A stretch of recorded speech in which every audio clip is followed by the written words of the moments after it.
Very good afternoon students. तो जैसे कि आप सभी लोग जानते हैं कि हम आप अपने चैनल जीके लॉ क्लास पे इस टाइम पे इम्पॉर्टेंट क्वेश्चन सीरीज रन करें, यानी कि ऐसी सीरीज जिसके अंदर हम वेरियस लीगल सब्जेक्ट्स जो है उनके कुछ इम्पॉर्टेंट क्वेश्चंस डिस्कस कर रहे हैं जो आपके एग्जाम में आ सकते हैं। तो आज का जो हमारा टॉपिक है, आज का जो सब्जेक्ट है जिसके ऊपर इम्पॉर्टेंट क्वेश्चन सीरीज लेके आए हैं वो है एडमिनिस्ट्रेटिव लॉ।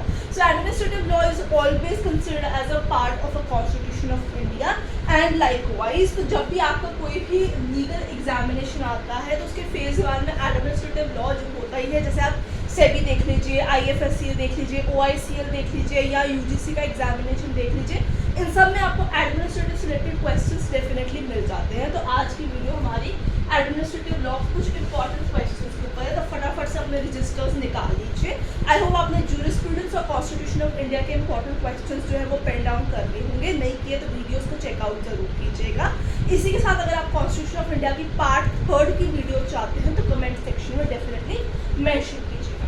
तो सबसे पहले क्वेश्चन जो यहाँ पे अरोज होता है जब हम एडमिनिस्ट्रेटिव लॉ की बात करते हैं तो ये है कि इसकी जो वीडियो है आपको हमारे चैनल पे प्लेलिस्ट है constitution, jurisprudence and alike subjects की, उस प्लेलिस्ट में जाके आप चेकआउट कर सकते हैं। सिंगल वीडियो है एडमिनिस्ट्रेटिव लॉ की जिसमें कुछ इंपॉर्टेंट कॉन्सेप्ट इस सब्जेक्ट के रिगार्डिंग मैंने एक्सप्लेन किए हैं, तो आप उस वीडियो को डेफिनेटली चेकआउट कीजिएगा।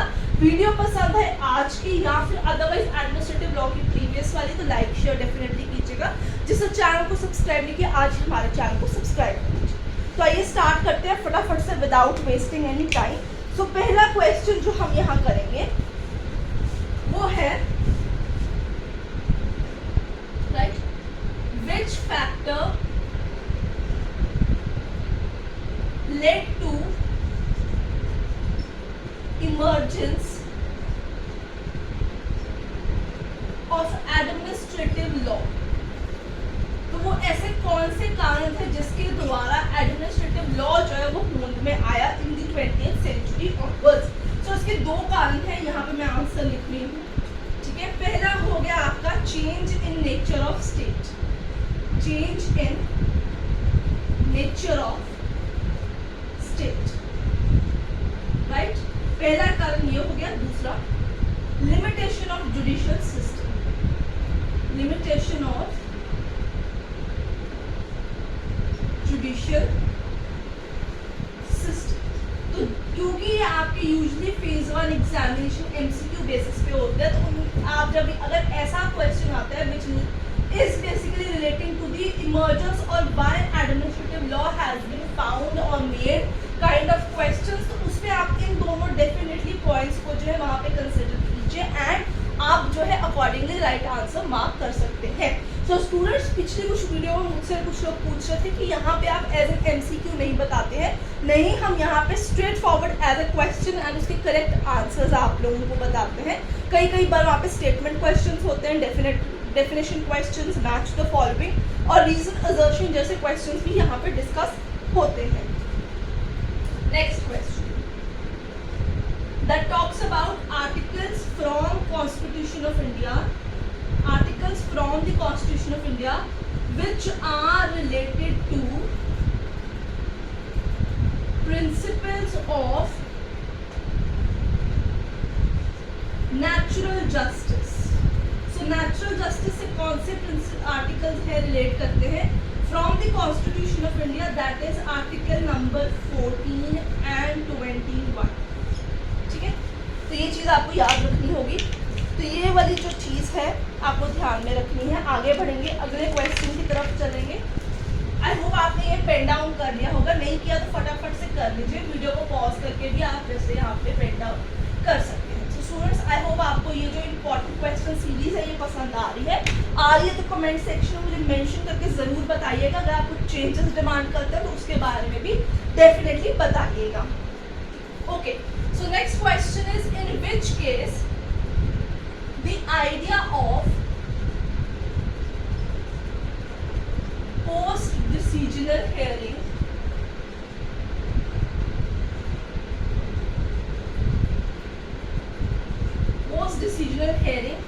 has been developed by the Honorable Supreme Court of India। तो ये कौन से पोस्ट डिसीजनल हेयरिंग के कॉन्सेप्ट को जो है वो डेवलप किया गया था। तो केस का नाम मैं यहाँ पे लिखने वाली हूँ, ठीक है। केस का नाम है Maneka Gandhi versus union of India, ठीक है। नेक्स्ट क्वेश्चन पे चलेंगे। Which of the following is not the basic source of administrative law? Not a basic source of administrative law. इसका आंसर है customs. Legislations, precedents already sources होते हैं, but custom जो है the usage, the trade, the custom is never being a part of sources for the administrative law. आगे चलेंगे। Next question. In the rule of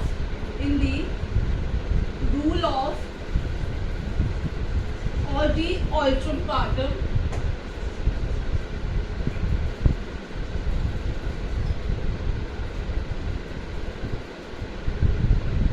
hearing में भी, तो इसमें जो आपको फेयर हियरिंग दी जाती है वो किस तरीके की हियरिंग होती है? ओरल, रिटन, बोथ ओरल और रिटन, और नन ऑफ द अबव। मैंने 4 ऑप्शंस आपको बता दिए हैं। इसका करेक्ट आंसर है रिटन और ओरल बोथ, दोनों ही चलते हैं, कोई भी इनमें से जो है उसमें चल सकते हैं, ठीक है। तो ये इसका करेक्ट आंसर है यहाँ पे।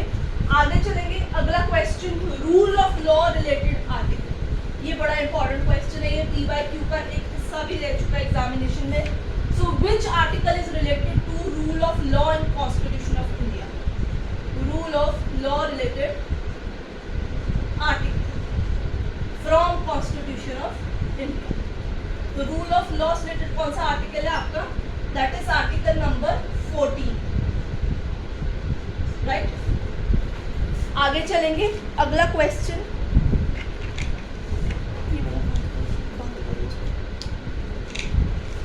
हाँ जी। सो नेक्स्ट है एडमिनिस्ट्रेटिव ट्रिब्यूनल। अब उसका क्वेश्चन आ चुका है, तो वो देखेंगे। It says administrative tribunal, right, exercise which kind of power. तो उसके पास किस तरीके की आपको पावर दिखती है? तो कौन सा फंक्शन है? Exercise which kind of function? So it has quasi-judicial function, quasi-judicial function। सो आपके यहाँ पे ऑप्शंस कौन से आते हैं? तो क्वेश्चन होगा कि administrative tribunal exercise which kind of functions और it has which kind of functions. तो वहाँ ऑप्शन होगा स्टैट्यूटरी, कॉन्स्टिट्यूशनल, क्वासी-जुडिशियल, जुडिशियल और none of the above. Correct answer रहेगा क्वासी-जुडिशियल फंक्शन। तो ये वो वाली पावर यहाँ पे उसकी एक्सरसाइज करते हैं। नेक्स्ट है अगेन केस लॉ आ गया आपका। So in which case the Supreme Court held that principle of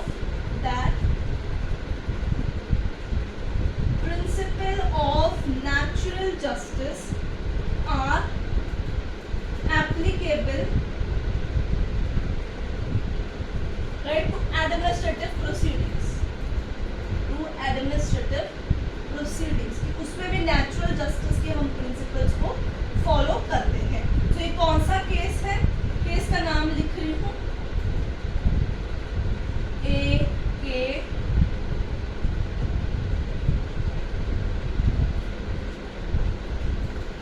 versus union of India.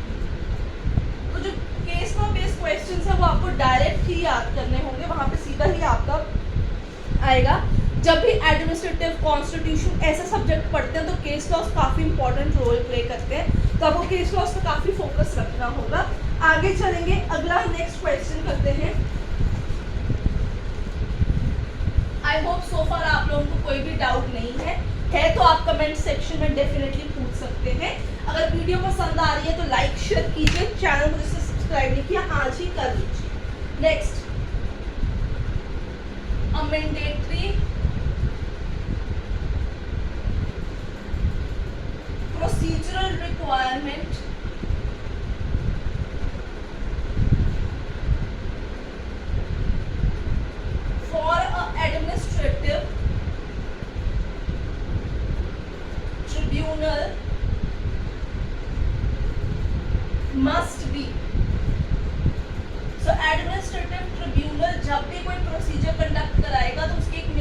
Requirement होती है, वो रिक्वायरमेंट क्या है, that his decision should be a reasoned decision. ठीक है, सोचा समझा सबके हक को ध्यान में रखते हुए डिसीजन लिया गया हो। नेक्स्ट है, इन एडमिनिस्ट्रेटिव लॉ एक वर्ड होता है that is मालफियंस, MALFEASANCE।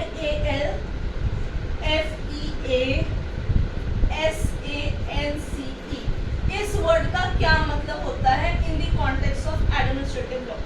Correct answer है अब्यूज ऑफ अथॉरिटी। ठीक है, ये पता होना चाहिए आप लोगों को कि that this particular word in the light of administrative law means abuse of authority. तो ये सब्जेक्ट टू सब्जेक्ट इस वर्ड का मीनिंग भी डिफर कर जाता है यहाँ पे। नेक्स्ट, इंडिया के अंदर the question is in India delegated legislation is controlled by, किसके द्वारा कंट्रोल किया जाता है इसे? करेक्ट आंसर यहाँ पे है पार्लियामेंट्री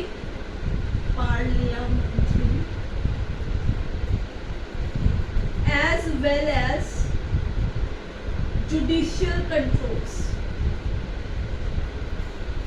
ठीक है, तो ये दोनों ही इसको यहाँ पे कंट्रोल करते हैं। ऑप्शन में हो सकता है सिर्फ पार्लियामेंट्री हो, जुडिशियल हो, बोथ हो, नन हो, तो आपको ये दोनों ही पता होने चाहिए यहाँ पे कि दोनों ही कंट्रोल से किया जा सकता है।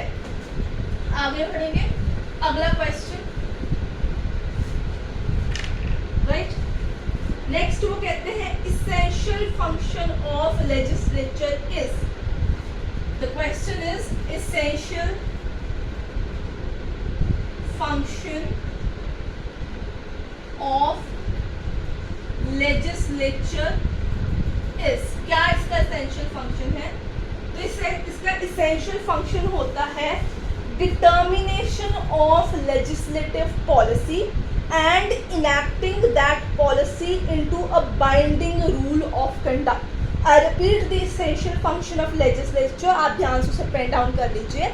Determination of legislative policy and enacting that legislative policy into a binding rule of conduct, ये उनका फंक्शन होता है यहाँ पे।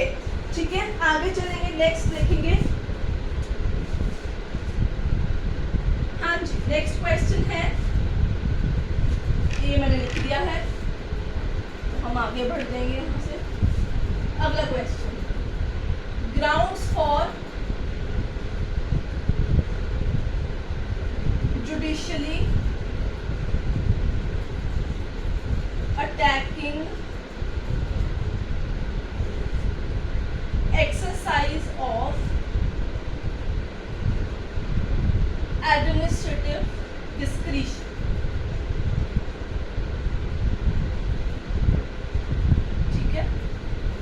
जुडिशियली अगर हमने एडमिनिस्ट्रेटिव डिस्क्रिशन जो अपनी एक्सरसाइज कर रहा है, यानी जो पावर यूज कर रहा है, तो हम कौन सी जुडिशियली ग्राउंड्स को यूज करके उनको रोक सकते हैं, उन पर अटैक कर सकते हैं for abuse of authority.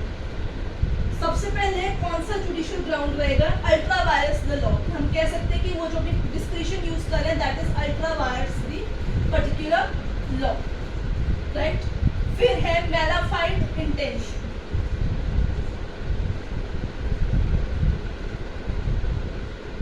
Next arbitrariness,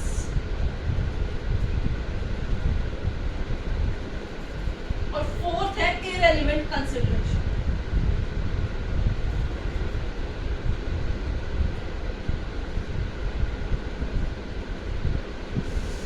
ठीक है, so student this is the another question. आगे बढ़ेंगे, चलेंगे। अब हमारे यहाँ पे दो क्वेश्चंस और रह चुके हुए हैं, तो हम उसको देख लेते हैं, जिसके साथ हम आज की इंपॉर्टेंट क्वेश्चंस की सीरीज को वाइंड अप यहाँ पे कर लेंगे, राइट। वो कहते हैं which of the following is not an exception to the principles of natural justice, not an exception to principles of natural justice. Correct answer है रूल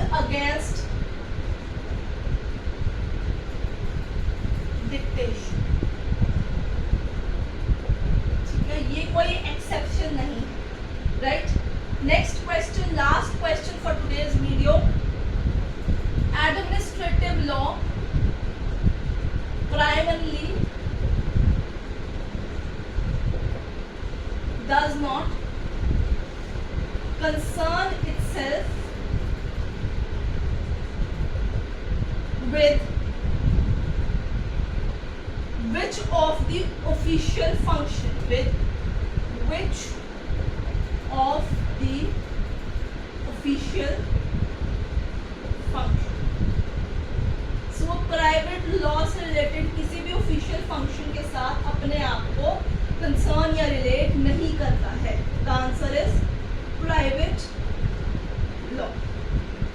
ठीक है students, so this is the whole video regarding administrative law and its important questions. इसी के साथ अगर आपको definitions जो है अगर उनको ध्यान में रखना है तो मैं कहूँगी आइवर जेनिंग्स और केसी डेविस जो है इनकी डेफिनेशंस आप स्टडी करके डेफिनेटली जाइएगा, क्योंकि आइवर जेनिंग्स की डेफिनेशन भी क्वेश्चन के रूप में बहुत बड़ी आती है. So student, this is all about the administrative law and its related important questions. I hope आप लोग इसको डेफिनेटली पेन डाउन करेंगे and would be helpful for your upcoming legal government competitive exam. So till then keep learning. I will see you next with another different subject from important question series.